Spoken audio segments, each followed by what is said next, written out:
কুমিল্লার অন্যতম জনপ্রিয় রেস্টুরেন্ট সুলতান ডাইন। কিন্তু প্রশ্ন হলো, এখানকার কাচ্চি বিরিয়ানি কি সত্যি এতটা ভালো, নাকি শুধু নামের কারণে এত জনপ্রিয়?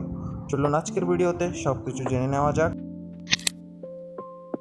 আসসালামু আলাইকুম, আমি মাহিদুল হাসান নীরব, আর আপনারা দেখছেন উইথ নীরব অফিশিয়াল। আজকে আমি চলে এসেছি সুলতান ডাইনে। খাবার স্বাদ, পরিবেশ, সার্ভিস এবং সব কিছু মিলিয়ে আপনাদের সামনে তুলে ধরবো আমার সম্পূর্ণ অভিজ্ঞতা। রেস্টুরেন্টে প্রবেশ করতেই প্রথমে যে বিষয়টি নজর কাড়ে তা হলো এর সুন্দর অপরিচ্ছন্ন পরিবেশ, আধুনিক ইন্টেরিয়র, আরামদায়ক বসার ব্যবস্থা এবং পরিবার বা বন্ধুদের সঙ্গে সময় কাটানোর জন্য দারুণ একটি জায়গা।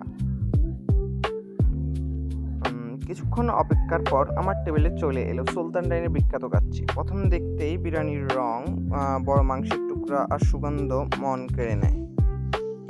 এবার আসি সবচেয়ে গুরুত্বপূর্ণ অংশের স্বাদ। প্রথম লোকমতে ভাত ছিল ঝরঝরে এবং মশলার স্বাদ বেশ সুন্দরভাবে মিশেছিল। মাংস ছিল নরম, রসালো এবং সহজে হাড় থেকে আলাদা হয়ে যাচ্ছিল। আলুটাও ছিল ভালোভাবে রান্না করা, যা পুরো কাচ্চির স্বাদকে আরও বাড়িয়ে দিয়েছে। সব মিলিয়ে খাবারটি বেশ উপভোগ করেছি।